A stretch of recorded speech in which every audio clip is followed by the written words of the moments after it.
नमस्कार, मी शुभदा. माझं व्यासपीठच्या जाणीव या सेगमेंटमध्ये तुम्हा सगळ्यांचं खूप खूप मनापासून स्वागत. आज आपण अशा व्यक्तीला भेटणार आहे की खरंच त्या व्यक्तीला जाणीव होऊन तिनं एका मोठ्या क्षेत्रात मोठं कार्य केलेलं आहे. चला तर मग भेटूया आपण प्रतिभाताई केंजळे यांना. नमस्कार ताई. नमस्कार.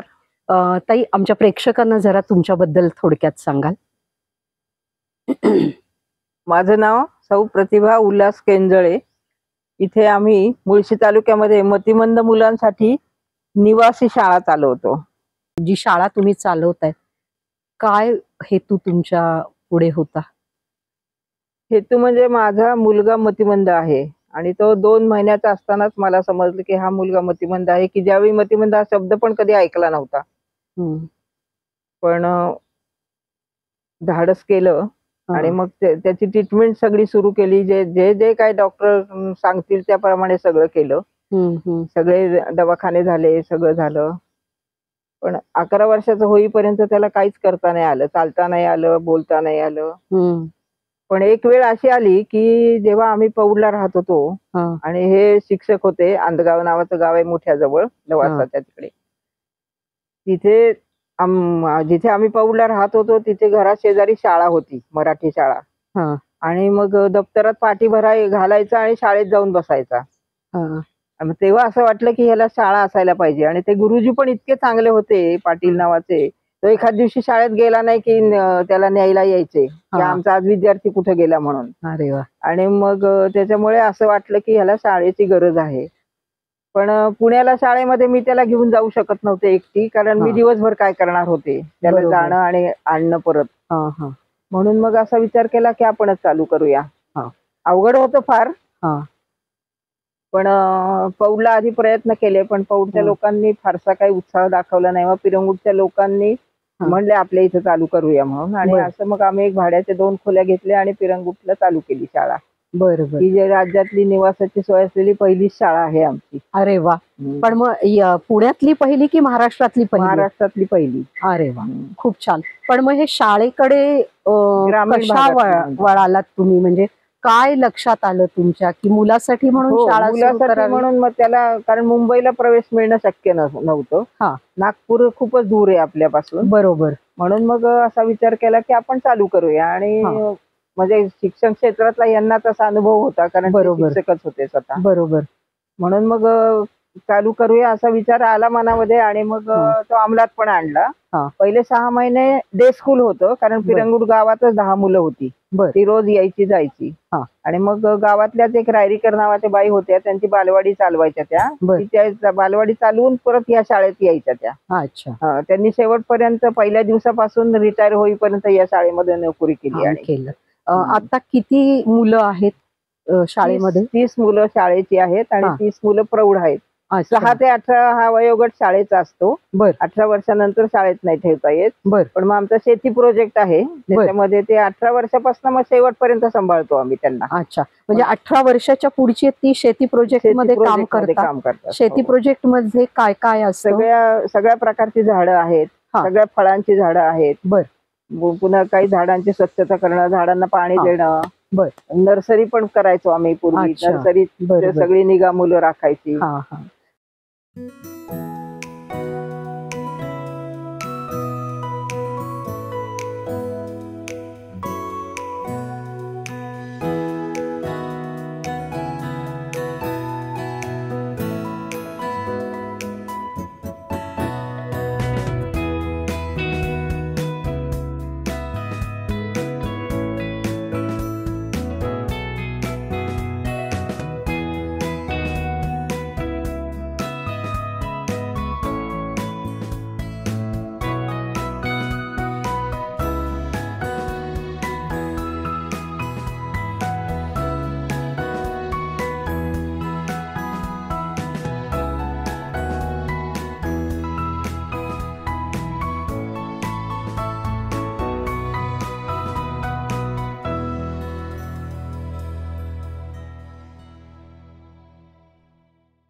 काय बरं आहे?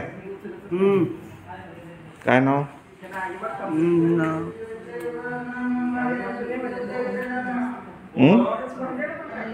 नाव काय?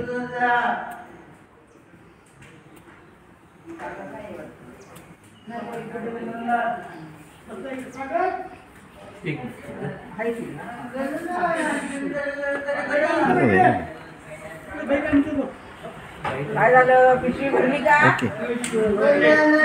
पिशवी भरली का सगळ्या? पिशवी भरली का? त्याला असं नाद आहे, काही सापडेल तर पिशवीत ठेवायचं. कपडे कुणाचे असू दे, ब्रेड, काकड्या, खाते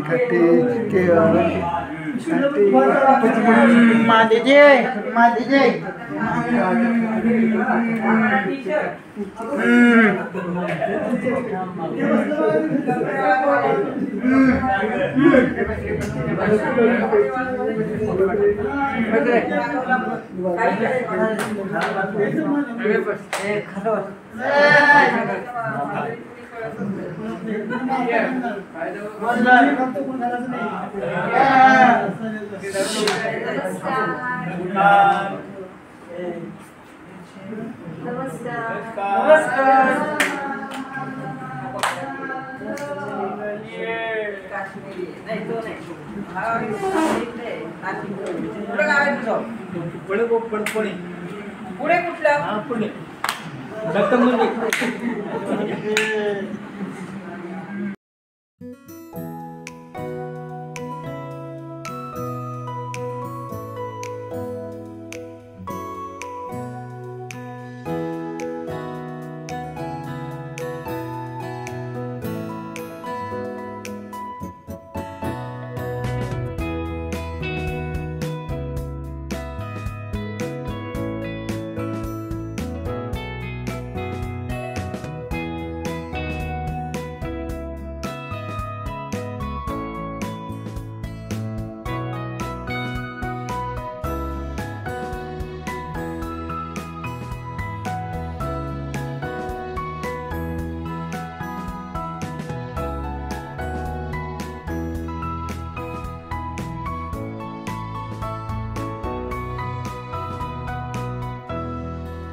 नमस्कार प्रेक्षको, तुम्हाला आता आज खूप वेगळं वाटलं असेल.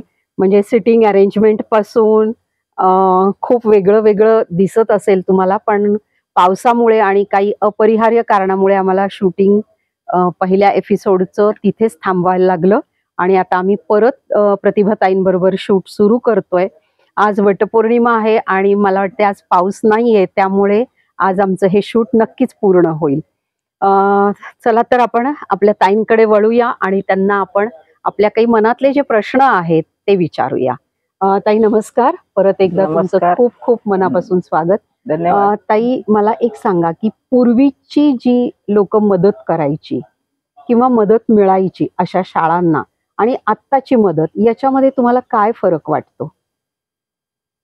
पूर्वी आम्ही असं काम करतोय म्हणून लोकांना सांगायला जाऊन मदत मागावी लागत होती. बरं. म्हणजे जे जे काय देतील ते स्वीकारावं लागत होतं. हा हा हा. आता कंपन्यांचे CSR फंड किंवा बरं. लोकांमध्ये झालेली ह्या विषयावरची जागृती, बरोबर की ही माणसं ही मतिमंदत्व जे आहे ते जन्मभराचं आहे. बरोबर. ती हा, हा, मुलं हा. किंवा जे कोण असतील मतिमंद प्रौढ वगैरे ते सगळे जन्मभर लोकांवर अवलंबून आहेत. हा. म्हणजे त्यांचा सांभाळ करणं हे समाजाचं कर्तव्य आहे. बरोबर. ह्या भावनेतून आता समाजातले म्हणजे लोक आपणहून आमच्याकडे तुम्हाला काय पाहिजे हे मागायला येतात आणि त्यामुळे मग आमच्या सगळ्या मागण्या पूर्ण होतात. म्हणजे पूर्वी जे मदत मिळत नव्हती ते आता आपणहून लोक येतात. आता लोकांमध्ये खूप जागृती झालेली आहे. जागृती झाली आहे. बरं ताई, तुम्ही कोर्स करण्यापासून ते आता हे एवढं सगळं वैभवच म्हणेन मी उभं करण्यापर्यंतचा तुमचा प्रवास कसा झाला एकदा आमच्या प्रेक्षकांना सांगाल? आता याचं स्पेशल BEd आहे. बर. या मुलांसाठीच. बर. ते सामान्य मुलांचं BEd चालत नाही. अच्छा. 84 साली ज्यावेळी आम्ही शाळा सुरू केली त्यावेळी मला कोर्सला जाणं भागच होतं. आणि नशिबाने मी आधी म्हणजे हे थोडे दिवस परदेशात गेले, मग एकटीच होती. माझ्या बहिणीने मला ग्रॅज्युएट व्हायला बळेच मी ग्रॅज्युएट झाले, म्हणजे की बाहेरूनच परीक्षा देऊन. त्यामुळे मला कोर्सला ऍडमिशन मिळाली, कारण ग्रॅज्युएट झाल्याशिवाय कोर्सला ऍडमिशन नव्हती. पण माझं मराठी होतं, सायकोलॉजी नव्हतं. पण मी पालक म्हणून मला मावशींनी दिला प्रवेश, कारण मावशींची माझी खूप तो लहान असल्यापासूनची ओळख होती. कामायनीच्या सिंधुताई जोशी ज्या फाउंडर आहेत त्या, त्यांनी मला प्रवेश दिला. आणि मग मला इंग्रजी जास्त समजत नव्हतं, सगळी लेक्चर्स इंग्रजीमध्ये. पण माझ्या बरोबर ज्या 5-6 मुली होत्या सगळ्या, त्या तरुण होत्या आणि त्यांचं शिक्षण इंग्रजीतनं झालेलं, त्यांनी मला लेसन घ्यायला, कोर्स म्हणजे जे काय शिकवलंय त्याचं मराठी सांगायला, या पेपर लिहायला मराठीत परवानगी होती, पण ऐकताना सगळं इंग्रजीत ऐकावं लागत होतं. त्या मुलींनी मला खूप मदत केली. त्यामुळे माझा कोर्स इतका छान झाला. आणि त्या आम्ही 5 जणी मुली होतो त्यावेळी, त्या सगळ्या जणी आम्ही अजून, म्हणजे मीच मोठी त्यात सगळ्यात, आणि आमचा 5 जणींचा ग्रुप आजही आहे. अरे वा. आणि त्यांनी मला 1 वर्षाचा, आता 2 वर्षाचा केलाय, पण पूर्वी आमच्या वेळी 1 वर्षाचाच होता. अच्छा. Diploma training in mental relaxation असं त्याचं नाव होतं. बरं. तो कोर्स माझा त्या मैत्रिणींमुळे एकदम यशस्वीपणे पार पडला. आणि मग मी शाळेमध्ये मुख्याध्यापिका म्हणून काम करायला सुरुवात केली 85 पासून. आणि शाळा निवासी शाळा आपली ग्रामीण भागातली पहिलीच असल्यामुळे पहिल्याच वर्षी शाळेला मान्यता, अनुदान सगळं पहिल्या वर्षीच मिळालं.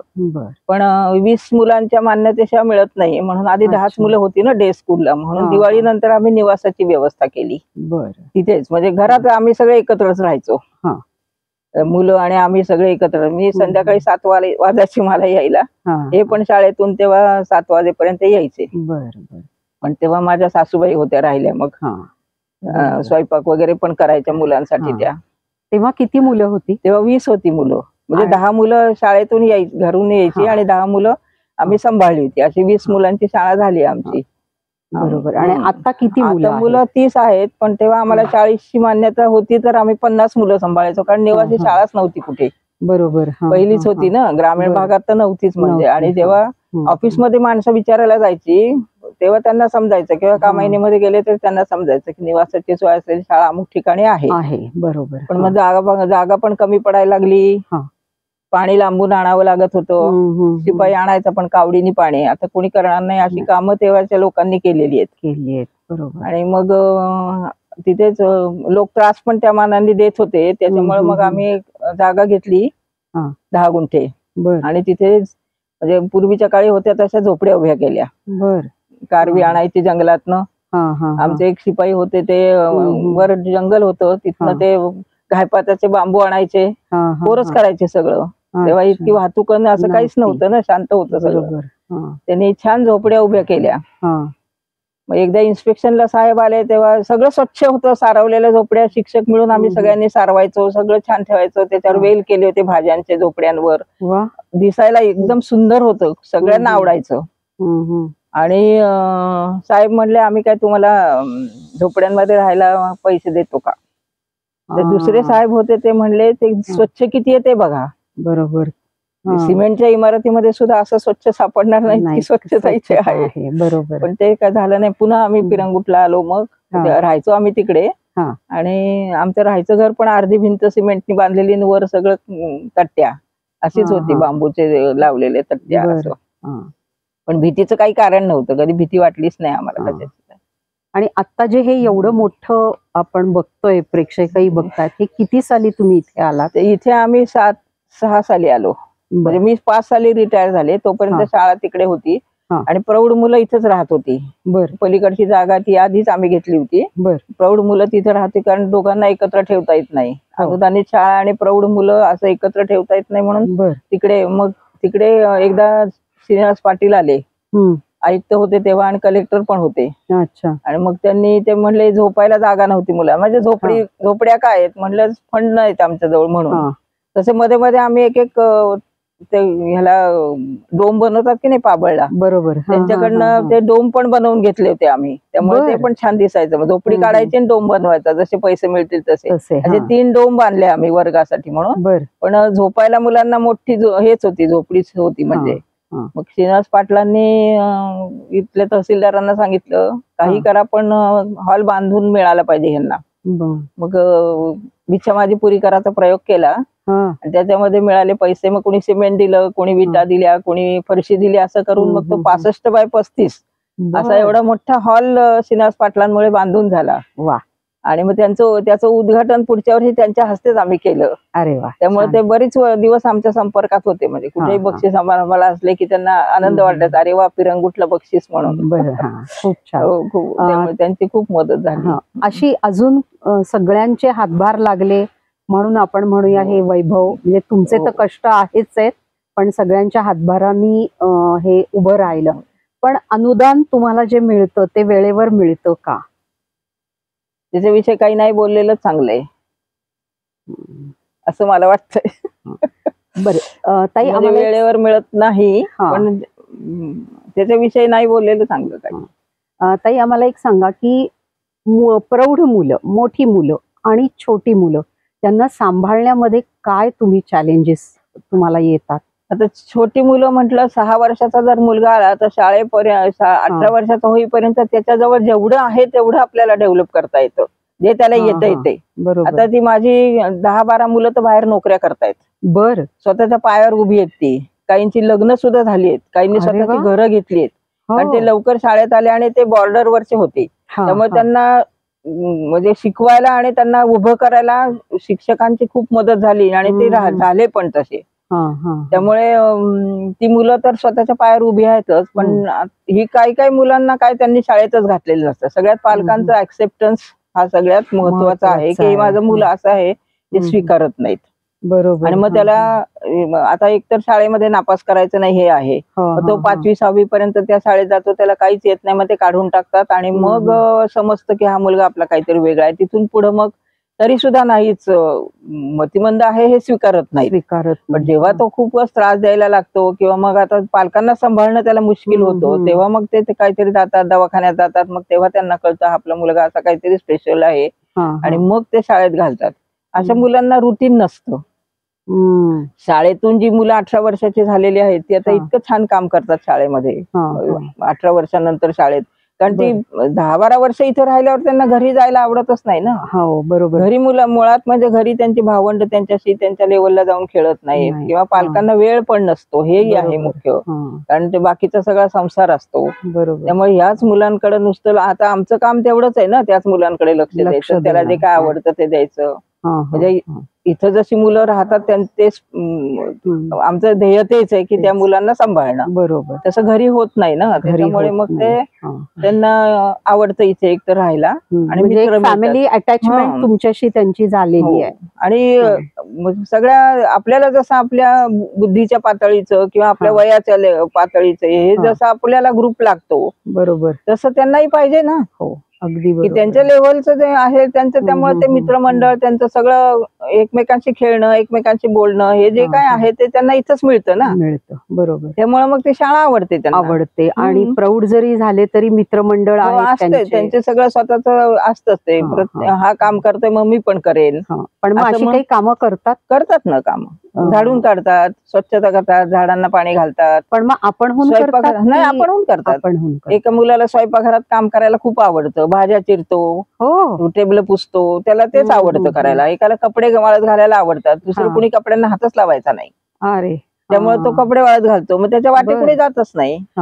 ज्याला जे आवडते तो मुलगा इथं करू शकतो, असं त्याला नको म्हणत नाही आम्ही. हो, त्याच्यामुळे ते आनंदी. आणि शाळेमध्ये सुद्धा आता ड्रॉइंग आहे, खेळ आहेत. दरवर्षी सगळ्या सहभाग घेतलेल्या सगळ्यांमध्ये पोरांना बक्षीस मिळतात. अरे वा. हो. पण मग खेळ राज्य पातळीवर खेळ खेळतात, हे सगळ्या प्रकारचे खेळतात, खेळू शकतात ते. बरं. आणि त्यांना काही अशी ऍक्टिव्हिटी आपल्याकडे आहे का, की जसं बॅग बनवणं म्हणा किंवा काही असं काही? तसं नाहीये. त्याचं काय होतं, ते सामान आणायचं पुण्याहून आणि पुन्हा विकायला पुण्याला न्यायचं, हे आम्हाला जमत नाहीये. बरं. पण मग असे काही ऍक्टिव्हिटी किंवा काही काम कुठल्या कंपनीने दिलं? कंपनीने आम्हाला लॉकडाऊनच्या आधी काम दिलं होतं.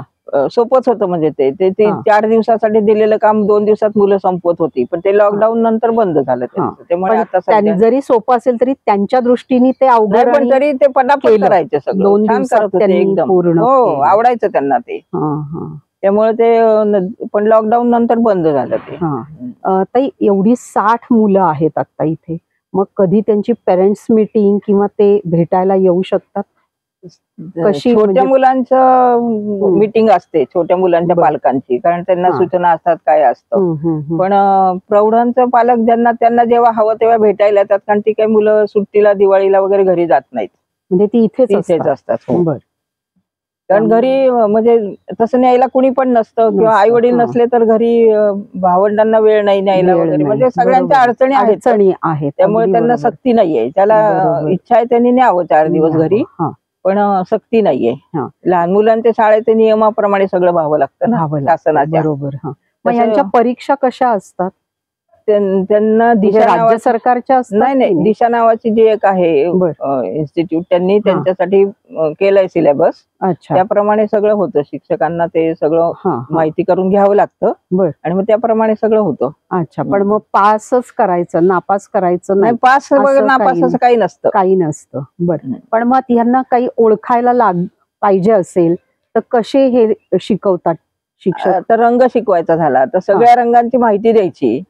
आणि मग अगदी लाल रंग शिकवायचा आहे आपल्याला. लाल रंगाचं मग आधी आपण सगळ्या गोष्टी सांगायच्या. मग नंतर त्यांना विचारायचं, कळलं काय, म्हणजे लाल रंग कळतोय की नाही. मग सगळे रंग एकत्र करायचे आणि त्याच्यात लाल पण टाकायचा. त्यातनं जर तो त्यांनी लाल उचलला तर समजायचं त्याला लाल रंग समजला. असे सगळं शिकवावं लागतं त्यांना. म्हणजे टाइम लिमिट नाही. त्याला येईल तेव्हा येईल असं. बरोबर. म्हणजे जरी मतिमंद जरी असले तरी प्रत्येकाची बुद्धी लेवल ही वेगळी आहे. म्हणजे 250 IQ एकसारखी मुलं असली, IQ एक असला तरी त्यांची कपॅसिटी एकच नसते. बरोबर आहे. ताई, तुम्ही यांना बाहेर फिरायला वगैरे घेऊन जाता? दर गुरुवारी परिसरात? नाही, गुरुवारी बालकल्याण असतं. औंधला जे आहे बालकल्याण केंद्र, ते म्हणजे भारतामध्ये एक होतं एवढी वर्ष, अजून कुठेतरी केलंय वाटतं. ते तिथे सगळ्या ऍक्टिव्हिटीज असतात. म्हणजे तिथेच मग काही खेळाच्या स्पर्धा असतात, ते सगळं ते मॅनेज करतात.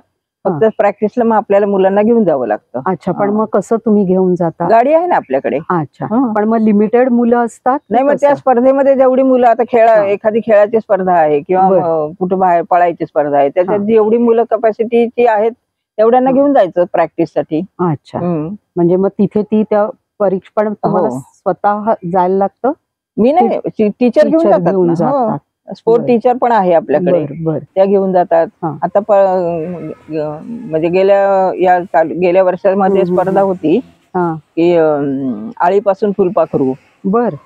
राज्यामध्ये 2रा नंबर आलाय. अरे वा. गेल्या वर्षी पण अशीच होती स्पर्धा. म्हणजे एकमेकांचं जीवन एकमेकांवर अवलंबून असतं. 5 मुलांनी भाग घेतला होता. त्याच्यामध्ये 1ला नंबर मिळाला होता. या वर्षी 2रा नंबर मिळाला. ताई, तुम्ही हे खूप सुंदर काम केलेलं आहे, दिसतच आहे आम्हाला. पण अशी तुमची प्रेरणा घेऊन असं कोणी शाळा सुरू केलीये किंवा काही झालाय उपक्रम कुठला? आता तो अजून एक राकेश सणस नावाचा मुलगा आहे. हा. त्याने अजून आपल्यापेक्षा वेगळं म्हणजे ते पण राज्यातलं पहिलंच आहे की पालकांना पण सांभाळायचंय. म्हणजे एकटी आई आहे आणि मुलगा आहे तिचा मतिमंद, तिला दुसरा कुणाचा आधार नाहीये, तर तो आईला पण सांभाळणार आणि मुलाला पण सांभाळणार. म्हणजे अशी शाळा त्यांनी काढली आहे. आता सध्या कोथरूडला चालू आहे आणि पौडला त्यांनी जागा घेतली विकत आता आणि तिथे बांधकाम चालू आहे. आता सगळ्यात महत्वाची गोष्ट म्हणजे आमचे आर्किटेक्ट, त्यांचं नाव घेतल्याशिवाय आपल्या शाळेचं काहीच पूर्ण होऊ शकत नाही. गेली 35 वर्ष ते बरोबर आहे. शिरीष दसनूरकर नावाचे, म्हणजे ते जवळजवळ मला आई मानतात. आणि आजपर्यंत इमारती इतक्या सगळ्या आपण बांधून झाल्या, एकही इमारत डिझाईनचा पैसा एकही घेतलेला नाही. ते ड्रॉइंग करतात, चित्र काढतात, चित्रांची प्रदर्शनं भरवून जेवढे पैसे येतील चित्र विकलेले तेवढे सगळे 3 वेळा आपल्या शाळेला दिलेले आहेत त्यांनी. अरे वा. आणि दर महिन्याला शिवाय देणगी असते त्यांची, दर महिन्याला चेक 1 तारखेला चेक जमा ऑनलाईन. असं 35 वर्ष चालू आहे. बापरे. म्हणजे आम्ही फॅमिली मेंबरच झालो सगळे. हो, ते वेगळं समजतच नाही काही. मग त्याचं पण काम त्यांना मी सहज कानावर घातलं तर त्याचं पण काम त्यांनीच केलं. ते म्हणले वहिनी मी करणार त्याचं पण. त्यामुळे ते इमारतीचं डिझाईन केलं, ते देखरेखीखाली चालू आहे काम सध्या. एक स्लॅब झालेला आहे त्याचा. पण त्याचं पण हे असं वेगळं आहे, वेगळं तरुण मुलगा आहे, एकदम ध्येयाने पण संघवाला आहे तो, त्यामुळे त्याला मदत पण भरपूर मिळतीये. पण त्याचा प्रकल्प असा आहे की अजून लहान मुलांच्या आई वडिलांनी बुक करून ठेवलंय, आम्ही तुझ्याकडे, आम्ही म्हातारे झालो की आम्ही तुला राहायला येणार म्हणून. आमचं नाव आत्ताच घेऊन ठेव. त्यांनी देणग्या दिल्यात त्याला. अच्छा. म्हणजे अशी गरज पण आहे ना. गरजही आहे, खरंच गरज. दुसरी मुलं असली तरी सांभाळतीलच ह्याची खात्री नाहीये. बरोबर. या मुलासहित. म्हणजे आता समाजाचं ते हेच आहे, त्याला आपण कुणाला दोष पण देऊ शकत नाही, असं पण आहे. प्रत्येक जण सामाजिक पिढीच चाललंय. बरोबर. त्यामुळे ते आता सध्या 5 आयांना तो सांभाळतोय. बर. हो, म्हणजे ज्यांना जे जमते त्या काम करतात किचन मध्ये वगैरे, कोणी केअरटेकर म्हणून काम करतात, पण तो त्या मुलांना आईला सगळ्यांना सांभाळतो, दोघांनाही सांभाळतोय. तोही त्याचा पहिलाच प्रकल्प आहे असा. अच्छा. पण मग हा पुण्यातच आहे प्रकल्प? आता सध्या कोथरूडला आहे. बर. अच्छा. आपलं काय वनाच्या तिथे भाड्याने जागा घेतलीये, पण मोठे बंगला आहे, ते सगळं चालू आहे ना. 5 वर्ष झाली. अरे वा. पण आता इकडे त्यांनी जागा घेतली, मग बांधकाम चालू आहे आता सध्या. अजून वर्षभर लागेल. तुम्हाला या प्रकल्पामध्ये, तुमच्या याच्यामध्ये अजून काय सुधारणा करावी किंवा अजून काही नवीन सुरू करावं असं वाटतं का? ते आमची इच्छा आहे की मुलांसाठी काहीतरी काम असावं इथे. असं काहीतरी उद्योग करावा की त्याच्यामध्ये ते मुलांना करता येईल, पण अजून तर ते काही शक्य झालं नाहीये. बरोबर. पण मग ह्या मुलांनी जर केलं, समजा एखादं काही प्रोजेक्ट केलं समजा, तर ती मुलं एक्झिबिशन मध्ये वगैरे उभी राहू शकतात? पूर्वी घ्यायचो ना आम्ही भाग. पूर्वी जेव्हा एक मुलगा होता ना, त्याला शिवणाचं इतकं वेळ होतं की तो काही शिकवा त्याला तो शिवायचा तयार आहे. म्हणजे त्या बाई होत्या, त्याच्या खोले नावाच्या बाई होत्या, त्या पण पहिल्या वर्षीपासून होत्या. इतकं डिव्होशननी काम केलेलं त्या राणीकर खोले, तर ते त्याला काही शिकवा ना शिवायला यायचं लगेच. बर. प्रदर्शनात भाग घ्यायचो आम्ही. एक रोटरी क्लब आहे, तो दरवर्षी दिवाळीच्या आधी प्रदर्शन भरवायचा, अख्खं सामान संपायचं आमचं. आणि लोक पुन्हा ऑर्डर करायचे की आम्हाला हे द्या बरं का नंतर आणून म्हणून असं. पण आता म्हणजे दोष कुणाला देता येत नाही, पण शिवणारा कुणी नाही. आता त्या रिटायर झाल्या तशा बंदच आहे शिवणाचा. पण मुलगा पण, त्याची ऑलिम्पिकला निवड झाली होती. बर. त्याचा तो जो काही खेळ खेळत होता काहीतरी, तर तो त्याच्या आईने पाठवलं नाही त्याला. पालकांच्या परवानगीशिवाय पाठवता येत नाही. बर. आई पाठवायलाच तयार नाही. माझ्या मुलाला विमानात नाही पाठवणार, घरीच राहिला शेवटी. इतका हुशार होता तो, पण आईने पाठवलं नाही त्याच्या. पण मग आता समजा जर तुम्हाला असे काही प्रोजेक्ट मिळाले तर मुलं करू शकतात. आता पलीकडची जागा 2 एकर रिकामी आहे, तिथे आम्हाला असंच काहीतरी करायचं किंवा निसर्गोपचारचे केंद्र सुरू केलं कोणीतरी, की त्याच्यामध्ये मुलांना पण काहीतरी काम करता येईल असं. किंवा मग कुणी काही आणखीन जरी काही प्रोजेक्ट सुरू केला तिथे, तरी सुद्धा आम्ही द्यायला तयार आहे भाड्याने, की तिथे मुलांसाठी उपयोग पण होईल. आता सगळीच मुलं काही काम करू शकत नाहीत, तर जी करू शकतात त्यांचे आहे. आणि जे आता त्या मोठ्या मुलांना फी आहे, शासन अनुदान देत नाही म्हणून, पण ती फी म्हणजे पालकांवर कंपल्शन नाहीये. तुम्हाला जेवढी जमतील तेवढे द्या, नाही जमले नका देऊ. त्या मुलाला सांभाळणं महत्वाचं आहे. त्या मुलाचं अगदी आयुष्य बरोबर. चांगलं जाणं हे महत्त्वाचं. महत्वाचं आहे. म्हणजे पैसे नाही हा, म्हणून हा. त्या आईने घरी न्यायचं आणि ते घरी त्याला जर कोणी नसेल सांभाळणार तर मग कसं होणार त्याचं ना. अगदी बरोबर आहे. हा विचार आम्ही करतो की पैसे देणारे भरपूर आहेत ना, अगदी मग त्या मुलाला कशाला पालकांना कशाला त्रास द्यायचा, हे बरोबर. आमचं आहे. म्हणजे मी स्वतः पालक असल्यामुळे मी पालकांच्या दृष्टिकोनातून समजू जास्त शकते. विचार करते. बरोबर आहे. अगदी बरोबर. ताई, आता तुम्ही सांगितलं की तुमची जी मुलं आहेत ती नोकरी पण करतायत. हो.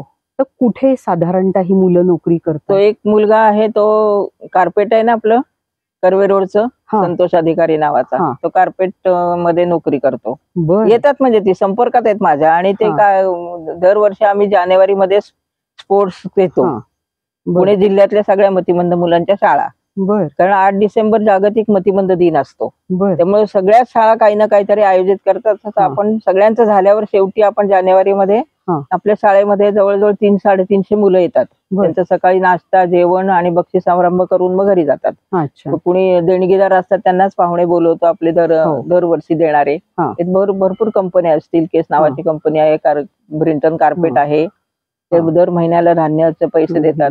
अच्छा. त्यामुळे मग त्यांना सगळ्यांना बोलवतो ते सकाळी कुणी, बरोबर. संध्याकाळी हा. कुणी, असं ओपनिंगला वगैरे. हा. हा. आणि मग तिथं तेव्हा सगळ्या मुलांना बोलवते मी, पाच स्टुडंटला सगळ्या. त्यांना अच्छा. पण आनंद मिळतो, भेट पण बरोबर, होती, कारण भेटही शिक्षकांना होते. पण हा. बोलवते सगळ्या. हा. ते वाट बघत असतात, बाई कधी आपल्याला बोलवतायत म्हणून. बरोबर. त्यामुळे ती एक मुलाचं घरी गाडा आहे वडापावचा. बर. याचं ऑफिस आहे ना आपलं स्टेशनच्या तिकडे, हा. चॅरिटी कमिशनचं ऑफिस आहे तिथे. त्यांचा पहिले त्याच्यावर छान काम करतो.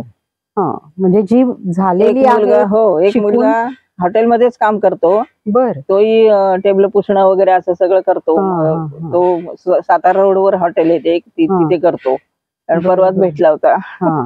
म्हणजे ही सगळी शिकून काही ना काहीतरी हो. व्यवसाय किंवा आता ते अभ्यासाचं करतात. इयत्तेप्रमाणे शिक्षण काहीच नसतं त्यांना. बरोबर, पण जे हा. काय आम्ही जे काय त्यांच्याकडनं करून घेतलंय हा, हा, त्याचा हा. उपयोग त्यांना जगण्यासाठी झालेला आहे. नक्कीच कारण नक्कीच ती झालाय. एक तर बॉर्डरवरती होती, कळत होतं हा, त्यांना, हा. आपण काय सांगतोय ते समजत होतं. समजत होतं. इथं काम हा. करायची सवय होती त्यांना. त्यामुळे मग ती अशी 10-15 मुलं आहेत की ती आपापल्या, कुणी शेतामध्ये कामं आपल्या करतात. इथं नर्सरीमुळे सवय झालेली त्यांना. सवय झाली. त्यामुळे हा, ती हा. सगळी म्हणजे लग्न परवा गेल्या या स्पोर्ट्सच्या वेळी एक मुलगा आला हा. मला साडी घेऊन, आणि आताच्या आता नेसायची. हा. म्हटलं तुला मी नेसून फोटो पाठवीन म्हटलं. आता कधी हा. इतके सगळे पाहुणे येतं नेसून. हा. साडी घेऊन आला होता माझ्यासाठी. अरे वा. म्हणजे ते पण तुमच्या टच मध्ये आहेत, सगळे आहेत, संपर्कात रोज आहेत सगळे. एका औरंगाबादला आहे. बर. तो नोकरी करतो. पण आता त्याला कालच फोन आला होता, कंटाळा आलाय म्हणलं, आता मी वडापावची गाडी टाकतो. म्हटलं बरं, तुला जे जमेल तेवढंच कर, उगीच लोकांचा त्रास होईल असं काही करू नको म्हटलं. आता आपल्याकडे जे जसं जेवणाचं बनवायचे वगैरे अशी मशिनरी कुठली आहे? कणिक भिजवायचं मशीन आहे, पोळ्या करायचं मशीन आहे. पोळ्या करायच्या मशीनचं तर म्हणजे मी 8 दिवस आधीच बोलले होते की आपल्याला आता पोळ्यांचं मशीनच घेते मी असं. आणि 8 दिवसातच मला ते एक देणगीदार आले आणि त्यांनी विचारलं काय पाहिजे. अरे वा. आणि मग त्याच्या आधी मी सगळा अभ्यास करून ठेवला होता. त्यामुळे ते म्हटलं किंमत 2.5 लाख रुपये. 2.5 लाख रुपये लगेच जमा झाले आणि मशीन आलं. ते बॉम्बे स्टोअर्स वाले त्यांनी आणून दिलं, कारण ते बाकीचं सगळे त्यांच्याकडनंच घेतलेले. बरोबर. त्यामुळे मग ते 4 दिवस रोज येऊन ते डेमो देत होते. अरे वा. आणि मग हे कपडे धुणं वगैरे, कारण त्याच्यासाठी पण आहे लॉन्ड्रीचं मशीन. खूप म्हणजे इथे आम्ही आलो ना तेव्हाच लॉन्ड्रीचं मशीन पण घेतलेलं. अच्छा. म्हणजे ही सगळी मशिनरी आहे आपल्याकडे. आम्हाला एक आणि आमच्या प्रेक्षकांना सांगा की खरंच अशी मतिमंद ज्यांची मुलं आहेत त्यांच्या पालकांना तुम्ही काय सांगाल? सगळ्यात महत्वाचं म्हणजे ज्या क्षणी तुम्हाला समजेल आपलं मूल वेगळं आहे किंवा ते सामान्य नाहीये, त्या क्षणी त्याची मेडिकल टेस्ट करायची. आणि समजा मतिमंद असेल तर ऍक्सेप्ट करणं सगळ्यात महत्वाचं आहे. तरच त्या मुलाचं काहीतरी कल्याण होऊ शकतं. बरोबर. तुम्ही मला असं मूल होणंच शक्य नाहीये, ही जी भावना आहे ना ती एकदम चुकीची आहे. ते आता नारळीकर, जयंत नारळीकरांच्या मिसेस मंगलाताई एकदा आम्हाला लेक्चरला आल्या होत्या. त्यांनी सांगितलं की असं मूल पाठवताना देव तुमची आधी परीक्षा घेतो, की तो म्हणतो हे मूल सांभाळायला कोणत्या आई वडील सक्षम आहेत, अशाच आई वडिलांकडे मी ते मूल पाठवीन. मग मी पालकांना ते सांगते इथे सुद्धा की तुम्ही सक्षम आहात म्हणून तुमच्याकडे ते मूल पाठवले असं समजा. की मी काहीतरी गेल्या जर मी पाप केलंय आणि मग म्हणून मलाच कसं काय असं मूल झालं वगैरे, मी इतकी हुशार आहे मला असं कसं मूल झालं, ही भावना एकदम मनातनं काढून टाकायची. ते कोणाकडे येईल हे आपण ठरवू शकत नाही. अगदी बरोबर आहे. त्यामुळे ते ऍक्सेप्ट केलं तरच तुम्ही त्या मुलासाठी भविष्यात काहीतरी करू शकता. बरोबर. आणि अशा जर आपण केलेली आहे सुरू शाळा, अशामध्ये जर त्यांना ऍडमिशन मिळाली तर आणखीन ते पुढेही जाऊ शकतील. ऍडमिशन तर आमच्याकडे असतेच ना. पण मग ह्याची प्रोसिजर आहे काही ऍडमिशन? मतिमंदत्वाचा दाखला सिव्हिल सर्जनचा लागतो, बर, आधार कार्ड लागतं, जन्मतारखेचा दाखला, ह्याच्या पलीकडे दुसरं काही नाहीये. एक सांगायचं राहिलं की 5 साली मी रिटायर झाले आणि मग आम्ही इकडे 6 साली हे घर बांधलं इथे. माझ्या नंतरच्या ज्या बाई होत्या सिनियर, त्या तिकडे मुख्याध्यापक म्हणून त्या शाळेत राहायला गेल्या आणि मग शाळेचं बांधकाम चालू केलं आणि शाळा इकडे 6 साली आणली आम्ही इकडे, 7 साली. पण राहायला मुलांना जागा नव्हती, मग वर्गातच मुलं झोपत होती. आणि मग बांधायला म्हणजे तेव्हा ते एवढे कंपन्या वगैरे इतकं काहीच नव्हतं. बरोबर. बांधायची इमारत म्हणजे आम्हाला काळजीच वाटत होती की कशी काय बांधणार. जागा तर घेतली होती, ही जागा पण अशी घेतलेली की 2-3 पालकांनी आम्ही एकदाच पैसे दिले तर चालतील का असं म्हणलं तर आम्हाला आनंदच झाला उलट, की मग त्यांनी पैसे दिले जन्मभराचे एकदाच 2-2 लाख रुपये, आणि त्याच्यात आम्ही ही जमीन घेतली. नंतर म्हणलं काय आपण पोरांना सांभाळणं काय आपल्याला फार अवघड नाहीये, म्हणजे खाण्यापिण्याचं करूच शकतो आपण असं म्हणून त्यांच्याकडनं पैसे घेतले आणि मग ही जमीन खरेदी केली. शाळा बांधून झाली, सगळं झालं, पण हॉस्टेल नव्हतं, मुलांना राहायला जागा नव्हती. किचन माझ्या घरातच स्वयंपाक करत होते, आम्ही राहतो तिथेच म्हणजे. आणि मग 13 साली बिर्ला वेबसाईट बघून आले, बिर्लांचे सेक्रेटरी ललित डागा म्हणून. आणि मग त्यांनी अभ्यास केला, बऱ्याच लोकांकडे चौकशी केली, ऑडिट रिपोर्ट बघणं वगैरे सगळं, त्यांच्या सोयीने जे काय त्यांना गरज होती त्या सगळ्याचा अभ्यास केला. आणि मग त्यांनी ठरवलं मदत करायची. आणि मग ती इमारत बांधून झाली, हॉस्टेल बांधून झालं, सगळं झालं. आणि आजपर्यंत जे काय बांधकामाचं करायचं आहे संस्थेच्या मनामध्ये, ते सगळं बांधकामाचा खर्च बिर्ला ट्रस्ट करते. वा, हो, खूप. म्हणजे आम्ही स्वप्नात पण कधी कल्पना केली नव्हती असं सगळं घडलं. बरोबर. ताई, ह्याच्या मागे तुमचे खूप कष्ट आहेत, पूर्ण फॅमिलीचे तुमच्या कष्ट आहेत. त्याच्यामध्ये आहेच ना, माहेरचा आधार आहे चांगला, सासरचा आधार आहे. आता माझी मुलगी तर तिकडे माहेरी शिकायला होती, कारण याला मला घेऊन जावं लागत रोज ससून मध्ये, चालत नव्हता म्हणून लाईट द्यायसाठी. त्यामुळे मग ती मुलीचे हाल व्हायला लागले. मग तिला शेवटी भाऊ घेऊन गेला माझा, ती किती वर्ष तिकडेच होती आईकडेच. पण त्याच्यामुळे म्हणजे एक दिशा मिळाली तुम्हाला मुलामुळे तुमच्या, की आज तुम्ही एवढ्या 60 मुलांचं पालकत्व घेतलेलं आहे. आता एवढ्यातच एक ओळखीच्या ग्रस्तांकडनं रिलायन्स कंपनीकडनं विचारणा झाली की तुम्हाला काय पाहिजे. आणि मग एक ग्राउंड वरती आम्ही हॉल बांधलाय करमणुकीच्या कार्यक्रमाला, कुणाला भाड्याने देता येईल असा पण, आणि आमच्या शाळेतल्या मुलांच्या करमणुकीचे कार्यक्रम करण्यासाठी. तर त्या हॉलला ब्रिज करायचंय, थेट जायला, म्हणजे मुलांमधून जावं लागणार नाही. आणि सोलर पॅनल पण आता आमच्या जरा जुने झाले, ते म्हणजे जे काय आम्ही मागितलं ते सगळं मान्य केलं त्यांनी. आणि आता ते चालू झाली ती प्रोसेस की ते सगळं आम्हाला मिळणार आहे, आम्ही जे मागितलं ते सगळं मिळणार आहे. अरे वा, म्हणजे आनंदाची गोष्ट आहे, खरंच छान आहे.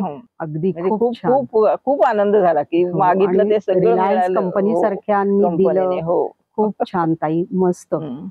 प्रेक्षक हो, कशी वाटली तुम्हाला आजची ताईंची मुलाखत म्हणण्यापेक्षा मी तर म्हणते की नक्की सहज तुम्ही भेट द्यायला नक्की या इथे. ताईंनी केलेले एवढे मोठे प्रकल्प जे आहेत मुलांसाठी, प्रौढ मुलांसाठी, छोट्या मुलांसाठी जे कामं करतायत ते नक्की एकदा येऊन व्हिजिट करा, बघा. आणि खरंच समाजामध्ये अशा गोष्टींची खूप गरज आहे. तुम्हाला जर आजचा माझा हा व्हिडिओ किंवा आजचा हा मुलाखत इंटरव्ह्यू आवडला असेल तर माझ्या चॅनलला नक्की लाईक करा, शेअर करा, सबस्क्राईब करा. माझं व्यासपीठ तर्फे जाणीव हे जे आमचं सेगमेंट आहे तर हे अशाच साठी आहे की आपल्या समाजामध्ये जे लोक अशी कामं करतात त्यांची आम्ही मुलाखत घेतो. हा जो प्रोजेक्ट आहे आमचा, हा स्पॉन्सरर प्रोजेक्ट आहे. तुम्हाला जर या प्रोजेक्टमध्ये, या प्रकल्पामध्ये जर सहभागी व्हायचं असेल तर नक्की आमच्या माझं व्यासपीठला नक्की व्हिजिट करा. माझा फोन नंबर मी डिस्क्रिप्शन बॉक्समध्ये देत आहे, तसंच प्रतिभाताईंचा फोन नंबर पण मी डिस्क्रिप्शन बॉक्समध्ये देत आहे. जर तुम्हाला माझा हा व्हिडिओ, आजची मुलाखत आवडली असेल तर नक्की लाईक करा, शेअर करा, सबस्क्राईब करा. धन्यवाद.